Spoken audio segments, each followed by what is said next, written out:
परमात्मा मूर्ति नहीं है, लेकिन तुम्हें समझ नहीं आता है, क्योंकि वो जो मैंने अभी तुम्हें बताया कि वो जो जहर तुम्हें पिलाया गया है, उस जहर को कैसे निकाला जाए तुम ही निकालोगे। किसी बुद्ध के पास कोई उपाय नहीं है। अगर कोई भी बुद्ध निकाल सकता तो सबसे पहले कृष्ण ही निकाल गए होते। बुद्ध, महावीर, मोहम्मद, जीसस, नानक, कबीर सभी निकाल गए होते। नहीं, वो केवल तुम निकाल सकते हो, तुम्हारे अलावा कोई नहीं निकाल सकता।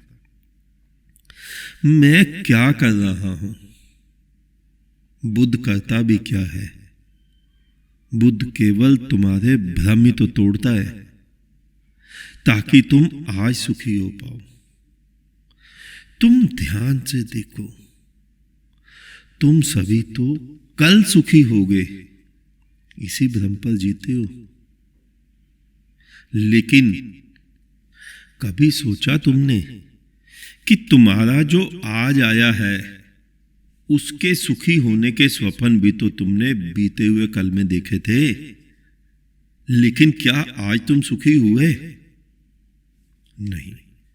तुम्हें याद ही नहीं रहता कि 25 वर्ष के जब तुम थे तब भी तुमने यही स्वप्न देखे थे कि 5 वर्ष बाद जप, तप, व्रत, पाठ, पूजा, अनुष्ठान करके तुम सुखी हो जाओगे। फिर 30 वर्ष के हुए, फिर भी वही स्वप्न, फिर 40, 50, आज 70, 80 वर्ष के हो गए।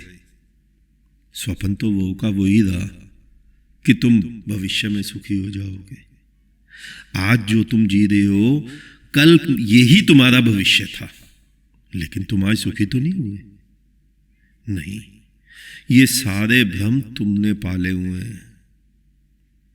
मैं कहता हूं तुम आज जियो आनंद में, सुख में, लेकिन तुम्हें आज सुख नहीं दिखता।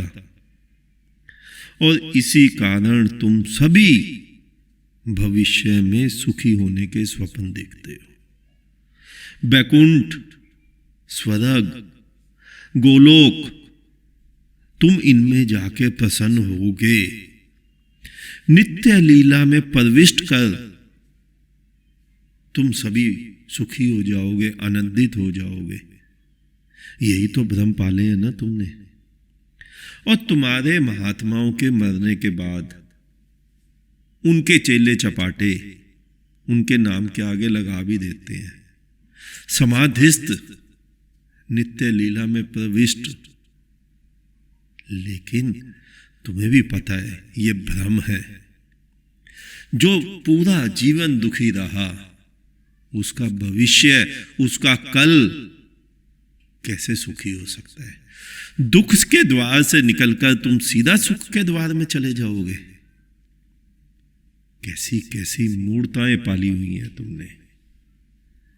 लेकिन क्या मरने के बाद तुम सभी नित्य लीला में प्रविष्ट हो जाते हो? नहीं, तुम भी मानते हो दिल को प्रसन्न करने को ये ख्याल अच्छा है, वरना हम भी जानते हैं जन्नत की हकीकत यादों। मैं तुम्हें कुछ और समझा रहा हूं। मैं तुम्हें समझा रहा हूं कि यही एक जीवन है, यही क्षण है, यहीं पर आनंद है।